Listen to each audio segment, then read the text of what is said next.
Hey everybody, it's Dave from On the Fringe coming at you live from Polymarket. Gavin, I'm having a look right now, and there is a bet on here. On April 9th, that military action against Iran was going to end.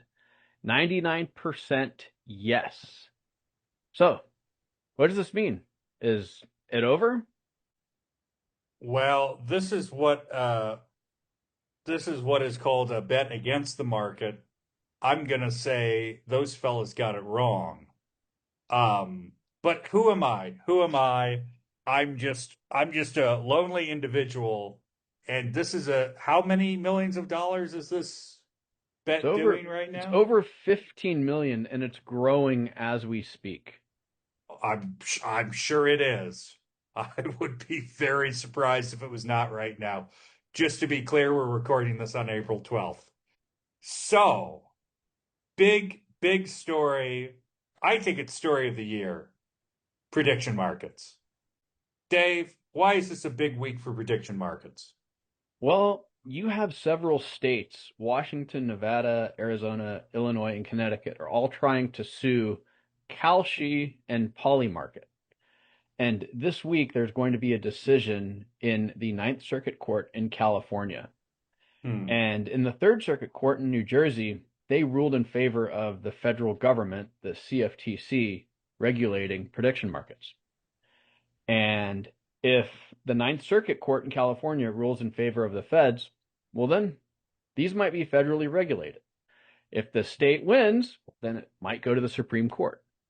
And you know what, Dave? I'll put it out there now. I think this is probably going to go to the Supreme Court sooner or later, anyways. Hmm.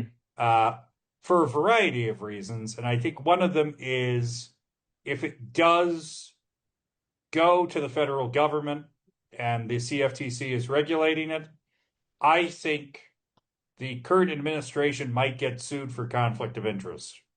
Why would that happen, Gavin?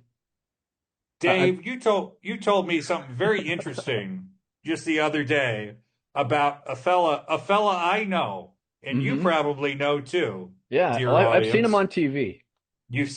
So have I, unfortunately. Donald Trump Jr. is officially an advisor to both, I believe, Hmm. to both Polymarket and Kalshi. Has been for some time. He's on the board of no, he's on the board of Kalshi, and he is I want to say, a main investor in Polymarket through 1789 Capital, which is his investment branch.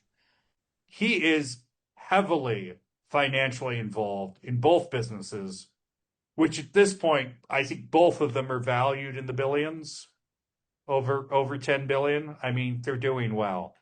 The capital valuation for both is high. So my feeling is if this is federally regulated, I would not be surprised if the states tried to swat that down in the Supreme Court, probably through allegations of conflict of interest. We'll see. There are a lot of ways this could go. If it is thrown to the states, if jurisdiction is given to the states in this matter, it could also be I suspect that would go to the Supreme Court too. It could Hmm. also be very interesting because you would just sort of see this funny little patchwork of banned, regulated to varying degrees, and completely unregulated throughout the United States. Yeah, And that would be quite challenging as well. well, it would, and it all depends on what these are actually defined as, because Yes. according to Kalshi and Polymarket, they're just moving money from one person to the other. So I don't know what the actual definition would be, but I could see this as going, oh, this is an interference with interstate commerce, if that's all these things are doing. And I mean, in the Constitution, you can't have the states interfering with interstate commerce. And I'm So sure that's going to be the argument they make in that's what I court. think too. That's what I think the Yeah. argument would be. And if you need legal advice, you can always come to On the Fringe.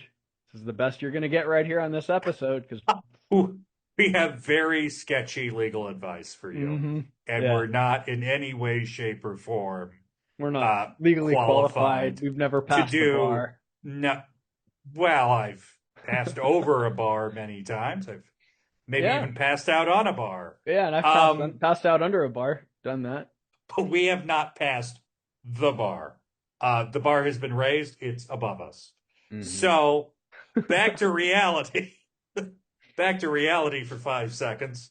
Um, yes, my suspicion is they'll go with the interstate commerce angle and I'm sure the state of California, I actually know the state of California's legal argument is that it is gambling.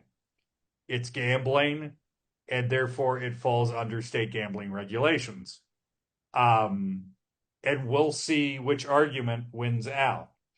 Again, I think the we're just moving money around between people is a bit of a stretch, to be blunt. But again, I'm not a lawyer. I would be shocked if Polymarket and Kalshi have bad lawyers. Yeah, I would Um, be too. And I I want to would go back to be something real highly quick that surprised. you just Please. brought up about moving money around.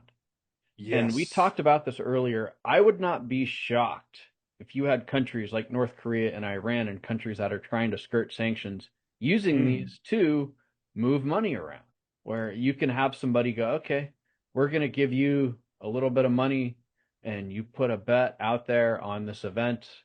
We're pretty likely that it's going to happen. And then you send us most of that money back and we'll give you a little bit for your trouble. I would be very surprised if that was not happening. I would also be very surprised if there was not a Revolutionary Guards unit in Iran monitoring Polymarket and Kalshi 24/7, looking for intel on the next U.S. Israel strike. Um, because so far, thanks to personnel in both of those militaries, uh, you've been able to tell when something's going to happen via prediction markets because accounts are made, money is moving around very rapidly. We're just helping people move money. Hmm. Um, and yes, it is, I would say, pretty valuable OSIN at this point. Yep, I would agree with that assertion. And this is why these are the story of the year. And this is why we are going to continue covering this topic as much as we can for the foreseeable future. 100%. We are going to be talking about prediction markets for a long, long time, regardless of court rulings. This is going to be the story of the year. All right. Gavin, are you going to put a bet on something right now? You bet I am. Dave, Uh huh. I bet you're going to hit that button. I am. Here we go.